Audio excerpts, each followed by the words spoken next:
Hello students, welcome back to our YouTube channel Zoologic Minds. तो हम physiology में nervous system के बारे में पढ़ रहे थे, जिसका लेक्चर 2 है, जो पूरा पूरा आपके ह्यूमन ब्रेन को डेडिकेट होने वाला है। अगर आपको फिजियोलॉजी के प्रीवियस लेक्चर्स देखने हैं तो आप मेरे प्लेलिस्ट सेक्शन में जाके फिजियोलॉजी की प्लेलिस्ट में सभी लेक्चर्स देख सकते हैं। अगर आपको पीडीएफ नोट्स चाहिए तो आप मेरा टेलीग्राम चैनल ज्वाइन कर सकते हैं, जिसका लिंक आपको डिस्क्रिप्शन बॉक्स में मिल जाएगा। और अगर आप मेरे चैनल पे न्यू हैं तो do subscribe my channel and let's begin with the topic. So human brain हमारी बॉडी का एंटीरियर मोस्ट पार्ट है, जो कि सेंट्रल नर्वस सिस्टम का एक पार्ट है। सेंट्रल नर्वस सिस्टम में मैंने आपको बताया था दो चीजें होती हैं, ब्रेन एंड स्पाइनल कॉर्ड। तो हम अभी ब्रेन के बारे में पढ़ रहे हैं। ब्रेन प्रेजेंट होता है हमारे क्रेनियल कैविटी यानी कि ब्रेन बॉक्स में, ठीक है, जिसका weight around 1200 grams to 1400 grams होता है, ठीक है। ब्रेन हमारा मेनली 3 लेयर से कवर्ड होता है, पाया मैटर, अरकनॉइड एंड ड्यूरा मैटर। जो आपका पाया मैटर होता है वो इनर मोस्ट लेयर होता है, which is direct contract with the brain, ठीक है। तो ये थिन होता है, डेलिकेट होता है, हाईली वैस्कुलर होता है and it is in direct contact with the brain. जो मिडल लेयर होती है उसको हम बोलते हैं अरकनॉइड, जो कि थिन एंड वेबी स्ट्रक्चर होती है, ठीक है। ये भी वैस्कुलराइज्ड होती है, थिन होती है एंड डेलिकेट होती है। जो पाया मैटर होता है उसको हम सॉफ्ट मदर बोलते हैं, ठीक है। अब जो आउटर मोस्ट लेयर होती है उसको बोलते हैं हम ड्यूरा मैटर। ड्यूरा मैटर को हम हार्ड मदर भी बोलते हैं, ठीक है। और ड्यूरा मैटर जो है ये आपके जो स्कल है ना, स्कल यानी कि जिसमें आपका ब्रेन प्रेजेंट होता है, उसमें उससे बहुत ज्यादा टाइटली चिपका हुआ रहता है, ठीक है। अब आपके जो अरकनॉइड और पाया मैटर के बीच में जो जगह होता है उसको बोलते हैं सब अरकनॉइड स्पेस, जिसमें आपका सेरिब्रोस्पाइनल फ्लूइड भरा हुआ होता है। सेरिब्रोस्पाइनल फ्लूइड का काम होता है आपके ब्रेन को मैकेनिकल शॉक से प्रोटेक्ट करना and exchange of food materials का के लिए एज अ मीडियम वर्क करना। अगर मैं बात करूँ arachnoid space and dura, arachnoid and dura matter के बीच में जो जगह होती है उसको बोलते हैं हम सब ड्यूरल स्पेस, ठीक है। तो आप इस डायग्राम में देख पा रहे होंगे, ये सबसे बाहर वाली लेयर है ड्यूरा मैटर, ये अरकनॉइड है, और ये हो गया आपका पाया मैटर। तो ड्यूरा मैटर और अरकनॉइड के बीच में प्रेजेंट है आपका सब ड्यूरल स्पेस, और अरकनॉइड और पाया मैटर के बीच में प्रेजेंट है आपका सब अरकनॉइड स्पेस। सब अरकनॉइड स्पेस में प्रेजेंट है आपका सेरिब्रोस्पाइनल फ्लूइड। पाया मैटर डायरेक्टली कनेक्टेड है आपके ब्रेन वाले पार्ट से, और जो ड्यूरा मैटर है वो आपके स्कल बोन से जुड़ा हुआ है, ठीक है। तो ये हो गया आपके मेनिंजेस ऑफ ब्रेन। अब देखते हैं कि हमारा ब्रेन किस पार्ट में, कितने पार्ट में डिवाइडेड है, ठीक है। तो आपके जो एम्ब्रियोनिक स्टेज है ना, उसमें आपके ऐसे 3 लोब्यूलर स्ट्रक्चर प्रेजेंट होते हैं, ठीक है। इस तरह के स्ट्रक्चर्स प्रेजेंट होते हैं, जो कि आगे चल के आपके fore brain, mid brain and hind brain को फॉर्म करते हैं। तो जो पार्ट आपके फोर ब्रेन को बनाता है उसको बोलते हैं प्रोजेंसेफेलॉन, जो मिड ब्रेन को बनाता है उसको बोलते हैं मेसेंसेफेलॉन, और जो हाइंड ब्रेन को बनाता है उसको बोलते हैं रोम्बेंसेफेलॉन। प्रोजेंसेफेलॉन फर्दर 2 पार्ट्स में डिवाइडेड है, जिसको बोलते हैं टेलेंसेफेलॉन एंड डाइंसेफेलॉन। टेलेंसेफेलॉन में इंक्लूडेड है cerebrum, hippocampus, amygdala and olfactory lobe. Diencephalon में इंक्लूडेड है आपके epithalamus, thalamus and hypothalamus. Metencephalon में इंक्लूडेड है आपके सेरिब्रम, पॉन्स एंड मेलिनसेफेलॉन में आपका मेडुला ऑब्लंगेटा आता है। जो मेसेंसेफेलॉन है इसमें आपका कॉर्पोरा क्वाड्रिजेमिना वाला पार्ट आता है, ठीक है। तो अब हम आपके एक डायग्राम के थ्रू समझ लेते हैं। ये आपका फोर ब्रेन वाला पार्ट है, ठीक है, जिसमें क्या आ रहा है आपका मेनली सेरिब्रम दिख रहा है, और भी चीजें हैं बट वो पता है एक्चुअली हिडन हो जाती हैं। मेनली अगर आपका हम बाहर की तरफ से देखेंगे ना, साइड व्यू या फिर इवन जो एंटीरियर व्यू देखेंगे ना, तो भी मेनली आपका ये सेरिब्रम ही दिखेगा, ठीक है। तो जो टीलेंसेफेलॉन का पार्ट है, और फिर ये आपका आ गया डाइंसेफेलॉन। मिड ब्रेन में कॉर्पोरा क्वाड्रिजेमिना, फिर हाइंड ब्रेन में ये मेटेंसेफेलॉन, ठीक है, ये माइलेंसेफेलॉन, जिसमें क्या आ रहा है आपका पोन्स, मेडुला ऑब्लोंगेटा, और क्या आ रहा था, सेरिबेलम, ठीक है। अब देखते हैं फोर ब्रेन में हम सेरिब्रम के बारे में पढ़ते हैं। तो सेरिब्रम क्या है, आपके ब्रेन का largest and most complex part है, ठीक है।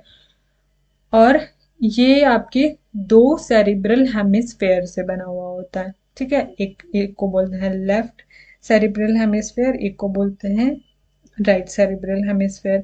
इन दोनों हेमिस्फेयर को कनेक्ट करने का काम होता है कुछ नर्व का जो ट्रैक्ट होता है उनको, जिसको क्या बोलते हैं हम, कॉर्पस कैलोसम। तो कॉर्पस कैलोसम दोनों सेरिब्रल हेमिस्फेयर को जोड़ रही हैं, ठीक है। आपके सेरिब्रम का जो आउटर वाला पार्ट होता है उसको बोलते हैं हम सेरिब्रल कॉर्टेक्स। सेरिब्रल कॉर्टेक्स बनाते हैं आपके ग्रे मैटर, ठीक है। इनमें ये हाईली कॉन्वुलेटेड स्ट्रक्चर्स होते हैं। कॉन्वुलेशंस की वजह से ये कुछ तरह के स्ट्रक्चर्स बनाते हैं, या फिर कह लो ग्रूव्स बनाते हैं, या फिर बल्जेस बनाते हैं, ठीक है। तो उस फोल्डिंग की वजह से जो आपका ये अपवर्ड स्ट्रक्चर बनता है उसको बोलते हैं हम गायराई, या फिर गायरस, अगर सिंगुलर होगा तो गायरस, या प्लूरल की बात करें तो गायराई।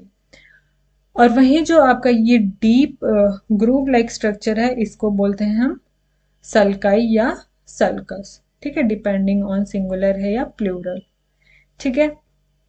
अब आपको मैं ये समझाती हूँ कि इनमें ग्रे मैटर और वाइट मैटर कैसे बन रहा होगा, ठीक है। तो होता क्या है, ये जो आपका बल्ज्ड वाला पार्ट है गायरस, इनमें यहाँ पे प्रेजेंट होते हैं एक्सॉन वाले पार्ट, सॉरी सेल बॉडी वाला पार्ट, ठीक है। यहाँ पे सारे आपके सेल बॉडी प्रेजेंट है, यहाँ यहाँ पूरा इधर से इधर तक सेल बॉडी प्रेजेंट है।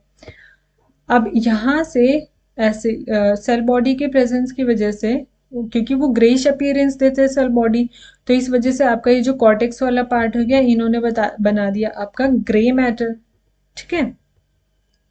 वहीं अब यहाँ से हर सेल बॉडी से निकल रहे हैं आपके एक्सॉन, एक्सॉन वाला पार्ट, यहाँ से एक्सॉन निकला, यहाँ से निकला, ऐसे ही यहाँ पे होगा, इधर से एक्सॉन निकलेंगे, इधर से एक्सॉन्स निकलेंगे, ठीक है। और एक्सॉन क्या देते हैं, आपका वाइटिश अपीयरेंस देते हैं, ठीक है।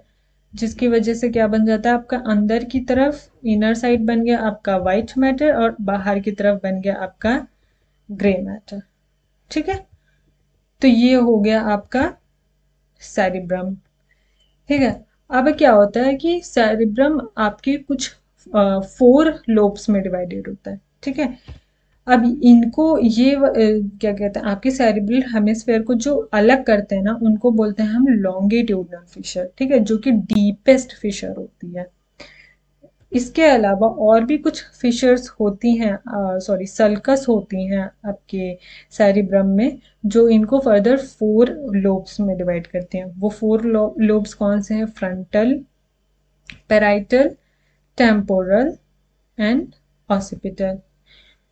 तो आपके फ्रंटल एंड पैराइटल लोब को जो डिवाइड कर रही हैं उसको बोलते हैं हम सेंट्रल सल्कस, ठीक है। और आपकी फ्रंटल एंड टेम्पोरल लोब को जो डिवाइड कर रहे हैं उसको बोलते हैं हम लेटरल सल्कस। और आपके पैराइटल एंड ऑसिपिटल लोब को जो डिवाइड करते हैं, सेपरेट करते हैं, उनको बोलते हैं हम पैराइटो ऑसिपिटल सल्कस, ठीक है। तो ये आपका फ्रंटल लोब है, ये आपका पैराइटल लोब है, इनको डिवाइड कर रहे हैं ये सेंट्रल सल्कस, ठीक है। ये वाले, ये आपका पैराइटल लोब हो गया, ये आपका ऑसिपिटल लोब हो गया, ठीक है। इनको डिवाइड कर रहे हैं, यहाँ पे कौन सा डिवीजन है, पैराइटो ऑसिपिटल सल्कस, ठीक है। तो ये हो गया आपका पैराइटो ऑसिपिटल सल्कस। उसके बाद में ये आपका फ्रंटल लोब है और ये टेम्पोरल लोब है, इनको डिवाइड कर रहे हैं आपके लेटरल सल्कस, ठीक है। तो ये हो गया आपके लोब्स ऑफ सेरिब्रम।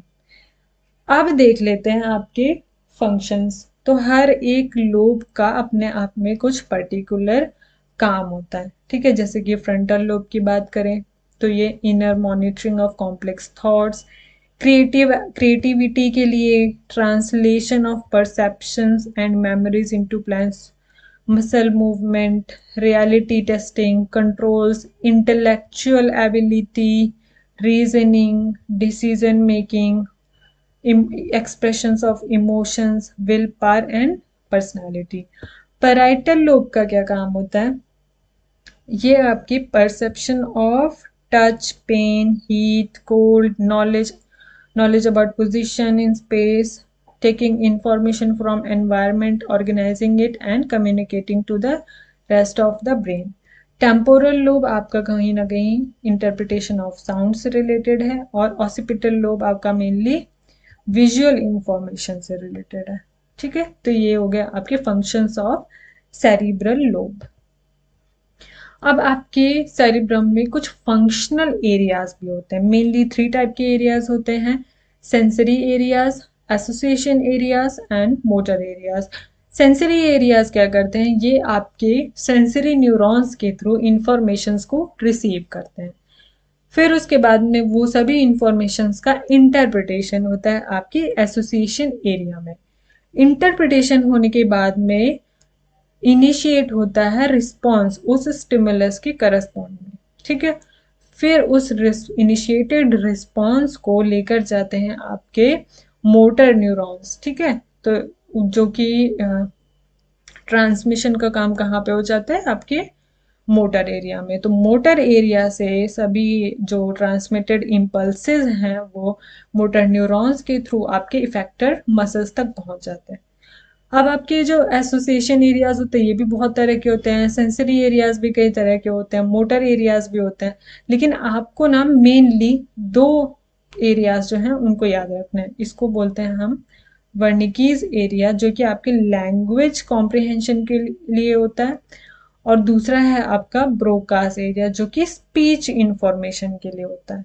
ठीक है, तो है तो वैसे बहुत बहुत सारे एरियाज, आप पढ़ोगे तो इसमें आपके आधे 1 घंटे निकल जाएंगे। ठीक है, लेकिन आपको मेनली ये 2 चीज़ें ना आपके एग्जाम्स वगैरह में पूछी जाती हैं, ब्रोकास एरिया एंड दूसरा वर्निकीज एरिया। ठीक है, तो इसको आपको ये 2 चीज़ों को ध्यान में रखना है। फिर आ जाते हैं आपके ऑल्फैक्टरी लोब। तो ऑल्फैक्टरी लोब आपका शॉर्ट क्लब शेप्ड स्ट्रक्चर होता है। ठीक है, which is consist of 2 part. ठीक है, इसमें क्या होता है? एक एंटीरियर ऑल्फैक्टरी बल्ब होता है, और दूसरा क्या होता है? पोस्टीरियर साइड में ऑल्फैक्टरी ट्रैक्ट होता है। ठीक है, तो इनका क्या काम होता है? एक्चुअली स्मेल को सेंस करने का। ठीक है, तो होता क्या है, इनके जो ऑल्फैक्टरी एपिथेलियम, इनका स्ट्रक्चर है ना ऐसा होता है। ठीक है, तो ये वाला पार्ट आप जो देख पा रहे हो ये होता है आपका ऑल्फैक्टरी ट्रैक्ट। ठीक है, और यहाँ पे ये वाला जो पार्ट है आपका ये होता है आपका ऑल्फैक्टरी बल्ब। ठीक है, तो यहाँ पे आपके अगर ऑल्फैक्टरी एपिथेलियम की बात करें तो यहाँ पे कुछ सेल्स प्रेजेंट होती हैं जिनको बोलते हैं ऑल्फैक्टरी रिसेप्टर सेल। ठीक है, जो जो कि ना एक्चुअली बाइपोलर न्यूरॉन्स होती हैं। ठीक है, जिनका काम क्या होता है कि आपके यहाँ पे जो ऑर्डेंट्स मतलब जिन चीज़ों को आप सेंस कर सकते, स्मेल कर सकते हो। ठीक है, उन सभी स्मेल्स को सेंस करना। ठीक है, वो काम, ये कौन से सेल्स काम करते हैं? आपके ऑल्फैक्टरी रिसेप्टर्स सेल। इसके अलावा यहाँ पे सपोर्टिंग सेल्स होती हैं। सपोर्टिंग सेल्स के अलावा बोमेन्स ग्लैंड सेल्स भी होते हैं जिनका काम होता है म्यूकस सिक्रीट करना। ठीक है, तो फिर ये जो आपके ऑल्फैक्टरी रिसेप्टर सेल्स होते हैं ये क्या करते हैं? आपके इंफॉर्मेशन को, स्टिमुलाई को डिटेक्ट करते हैं किस तरह की स्मेल है। ठीक है, उनको डिटेक्ट किया, फिर पहुंचा देती हैं आपके ऊपर यहाँ पे दूसरे न्यूरॉन्स के पास में। ठीक है, जिसको बोलते हैं हम ऑल्फैक्टरी नर्व्स। ठीक है, तो ऑल्फैक्टरी रिसेप्टर सेल्स इंफॉर्मेशन पहुंचा रहे हैं ऑल्फैक्टरी नर्व्स को।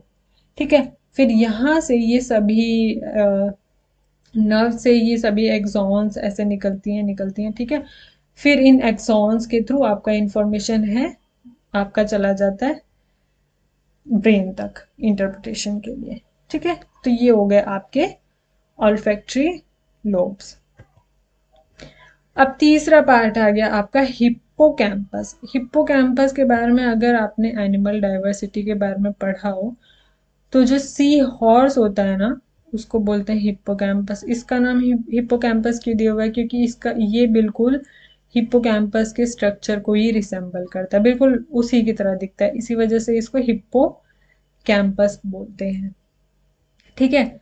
सो the hippocampus is a sea horse shape structure located within the medial temporal lobe. ठीक है, temporal lobe of the brain में प्रेजेंट होता है। ठीक है। अब दोनों के दोनों ही हेमिस्फेयर में, जो सेरिब्रल हेमिस्फेयर थे, उनमें एक एक हिप्पोकैम्पस प्रेजेंट होता है, यानी कि टोटल दो हो गए। ये आपकी लिम्बिक सिस्टम यानी इमोशनल ब्रेन का पार्ट होता है। ठीक है, ये रेगुलेट करता है आपके इमोशंस एंड मेमोरी को। अब इसका काम होता है मेमोरी फंक्शन में। ठीक है, ये क्या करता है, आपकी जो शॉर्ट टर्म मेमोरी है उसको लॉन्ग टर्म मेमोरी में कन्वर्ट कर देता है। It helps organize, store and retrieve information, making it essential for learning. ठीक है, तो आपने कोई भी चीज पढ़ी, ठीक है, उसको क्या करता है आपके हिप्पोकैम्पस क्या करते हैं, उसको ऑर्गेनाइज करके स्टोर कर लेते हैं। फिर आपको जब कभी उस इंफॉर्मेशन की नीड होती है तो क्या करता है, उस इंफॉर्मेशन को रिसेंबल कराता है, रिट्रीव कराता है। ठीक है। दूसरा है आपका स्पेशल नेविगेशन। तो आपके आसपास आप कहीं पे जैसे कि घूमने जा रहे हो, ठीक है, तो आपको ये क्या करते हैं कि जो लोकेशंस होते हैं ना, उनको रिमेम्बर कराने में, रास्ता वगैरह याद कराने में एक तरह से मेमोरी का ही काम कर रही है। दूसरा क्या है, इमोशनल ब्रेन का पार्ट है, तो इमोशनल प्रोसेसिंग करेगा। उसके अलावा ये न्यूरोजेनेसिस यानी कि न्यू न्यूरॉन्स के को भी बनाने में हेल्प करती है ये। ठीक है। So the hippocampus is one of the few brain regions where new neurons are generated throughout the life. इसके अलावा एक हो गया आपका एमेगडेला। ठीक है, तो एमेगडेला क्या होता है, आपका छोटा सा आलमंड शेप्ड स्ट्रक्चर होता है। ये भी आपके मीडियल टेम्पोरल लोब में प्रेजेंट होता है, हिप्पोकैम्पस के बिल्कुल बगल में। ठीक है, तो ये वाला जो ब्लूइश वाला पार्ट आप देख रहे हो, ये आपका हिप्पोकैम्पस है। ठीक है, और इसके जस्ट यहाँ पे बिल्कुल साइड में क्या है, एमेगडेला प्रेजेंट है। एमेगडेला आपके गुस्सा यानी कि रेज एंड एंगर को कंट्रोल करता है। ठीक है। अब देखते हैं हम एपिथैलेमस के बारे में। ठीक है, तो एपिथैलेमस पहली बात तो आपका न्यूरॉन्स का नहीं बना होता है, ये नॉन नर्वस पार्ट होता है। ठीक है। It's anterior part is vascular. Anterior part इसका वेस्कुलराइज्ड होता है, जो कि फोल्ड हो जाता है एंड बनाता है आपका एंटीरियर कोरॉइड प्लेक्सस। ठीक है, तो just behind the anterior choroid plexus the epithelium forms a short stock like pineal stock. ठीक है, और पीनियल स्टॉक के ऊपर क्या प्रेजेंट होता है, आपका पीनियल बॉडी, या फिर इसको हम बोलते हैं पीनियल ग्लैंड। पीनियल ग्लैंड एक एंडोक्राइन ग्लैंड की तरह वर्क करता है एंड सिक्रीट करता है आपका मेलाटोनिन हार्मोन। मेलाटोनिन हार्मोन का वर्क क्या होता है, आपकी जो बायोलॉजिकल क्लॉक होती है, सर्केडियन रिदम को ये मेंटेन करता है। इसके अलावा आपका आता है थैलेमस एंड हाइपोथैलेमस। तो thalamus which lies superior to the midbrain. ठीक है, मिड ब्रेन के ऊपर। ठीक है, it is composed of primarily grey matter, यानी कि सेल बॉडीज का मेनली ये बना हुआ होता है। ठीक है। The optic nerves which come from the eyes form a crossing the optic chiasmata in front of the hypothalamus. ठीक है, तो आपकी जितनी भी ऑप्टिक नर्व्स निकल रही होती हैं आईज से, वो सब की सब हाइपोथैलेमस के सामने आके क्रॉसिंग बना लेती है, क्रॉस लाइक स्ट्रक्चर बना लेती है, जिसको क्या बोलते हैं हम, ऑप्टिक कायास्मेटा। ठीक है, the pituitary gland is directly attach to the hypothalamus. ये वाला स्ट्रक्चर तो मुझे लगता है बायो वाले बच्चे भूल ही नहीं सकते हैं कि हाइपोथैलेमस ऐसे होता है। ठीक है, यहाँ पे हाइपोथैलेमस है और यहाँ से ये हो गया आपका इन्फंडिबुलम वाला पार्ट, और उसके बाद में यहाँ पे आपका पिट्यूटरी का एंटीरियर पार्ट, फिर ये हो गया आपका पिट्यूटरी का पोस्टीरियर वाला पार्ट। ठीक है, तो इस तरह से आपका हाइपोथैलेमस से पिट्यूटरी ग्लैंड जुड़ा हुआ होता है। और अब इसके बारे में तो पिट्यूटरी ग्लैंड तो भाई बहुत सारे हार्मोन्स रिलीज करता है, ठीक है, और हाइपोथैलेमस भी रिलीज करता है। हाइपोथैलेमस वो हार्मोन्स रिलीज करता है जो जाके आगे आपकी पिट्यूटरी ग्लैंड को स्टिमुलेट करती है फर्दर हार्मोन्स को रिलीज करने के लिए, ठीक है। तो इसके बारे में तो हम बहुत ज़्यादा डिटेल में यहाँ पे नहीं देखने वाले हैं, ये आपके एंडोक्राइन वाले चैप्टर में हम पढ़ेंगे, ठीक है। तो इन दोनों को जोड़ता है आपका हाइपोथैलेमस और पिट्यूटरी ग्लैंड को जोड़ता है आपका इनफंडिबुलम। इनफंडिबुलम के पीछे प्रेजेंट होते हैं आपके मैमिलियरी बॉडीज, जो कि मैमल्स के ब्रेन का कैरेक्टरिस्टिक फीचर है, ठीक है। अब इनका नाम मैमिलियरी बॉडी इसलिए पड़ा है क्योंकि ये बिल्कुल जो मैमिलियन निप्पल्स होते हैं उनके स्ट्रक्चर को रिसेंबल करता है, ठीक है। अब हाइपोथैलेमस जो है ना आपका, ये बहुत सबसे ज्यादा इम्पोर्टेंट। एपिथैलेमस थैलेमस के बारे में कुछ भी नहीं पूछने वाले हैं, पूछे चाहे ना पूछे, लेकिन है ना हाइपोथैलेमस के बारे में आपसे जरूर से जरूर पूछेंगे, ठीक है। तो हाइपोथैलेमस क्या करता है, जैसे मैंने अभी आपको बताया था, यहाँ पे क्या करता है ना आपके जो ब्रेन है ना, ब्रेन को और जो आपका एंडोक्राइन सिस्टम है, इन दोनों को कनेक्ट करने का काम करता है, क्योंकि हाइपोथैलेमस कहीं ना कहीं ब्रेन का पार्ट है और जो पिट्यूटरी ग्लैंड है ना आपका, वो एंडोक्राइन का पार्ट है, ठीक है। तो इन दोनों को ये जोड़ रहा है, ठीक है। सो ऑल दो हाइपोथैलेमस इज रिलेटिवली 4 ग्राम्स का, बहुत छोटा सा 4 ग्राम का स्ट्रक्चर होता है, बट फिर भी ये इनमें बहुत सारे मतलब हाईली वेस्कुलराइज्ड होता है, बहुत सारे नर्व्स के साथ में ये कनेक्टेड रहते हैं, ठीक है। It integrates and controls the visceral activities, it maintains the homeostasis, मतलब हीमोस्टेसिस होता है आपकी बॉडी के टेम्परेचर को मेंटेन करना, ठीक है। It provides anatomical connection between the nervous and endocrine system relationship to the pituitary gland, ठीक है। Through connections with the pituitary it controls growth and sexual behaviour. तो सेक्सुअल ड्राइव के लिए भी हाइपोथैलेमस रिस्पॉन्सिबल होता है। इसके अलावा ये आपकी अभी बताया हीमोस्टेसिस, यानी कि थर्मो रेगुलेशन सेंटर होता है यहाँ पे, ये आपकी बॉडी के टेम्परेचर को अराउंड 37 डिग्री पे मेंटेन करता है। ये आपके बिहेवियरल एक्टिविटीज से भी कनेक्टेड होता है, भूख, प्यास एंड फीलिंग ऑफ सेटिस्फेक्शन, यानी सैटिस्फैक्टी सेंटर्स भी हाइपोथैलेमस में प्रेजेंट होते हैं। इसके अलावा ये आपके रेस्पिरेशन एंड हार्ट बीट को भी इन्फ्लुएंस करता है, ठीक है। अब आ जाते हैं आपके मिड ब्रेन। मिड ब्रेन में आपका मेनली आता है corpora quadrigemina. The upper part or superior surface of the midbrain has 2 pairs of rounded protrusions collectively called as the corpora quadrigemina, ठीक है। जिसमें क्या होता है कि दो तो सुपीरियर कॉलिकुलाई होते हैं, दो इंफीरियर कॉलिकुलाई होता है। जो आपका सुपीरियर कॉलिकुलाई होता है वो विजुअल रिफ्लेक्सेस के लिए रिस्पॉन्सिबल होता है, एंड इंफीरियर कॉलिकुलाई आपके ऑडिटरी रिफ्लेक्सेस के लिए रिस्पॉन्सिबल होता है, ठीक है। तो ये आपका देखो दो सुपीरियर, सुपीरियर मतलब ऊपर है ना, तो ऊपर की तरफ दो है, दो उनको बोले सुपीरियर कॉलिकुलाई, दो नीचे की तरफ है उनको बोलते हैं इंफीरियर कॉलिकुलाई, ठीक है। ये आपका कंट्रोल कर रहा है विजुअल रिफ्लेक्सेस को और ये कंट्रोल कर रहा है ऑडिटरी रिफ्लेक्सेस को। इसके अलावा कुछ सेरिब्रल पिडंकल्स भी होते हैं, ठीक है।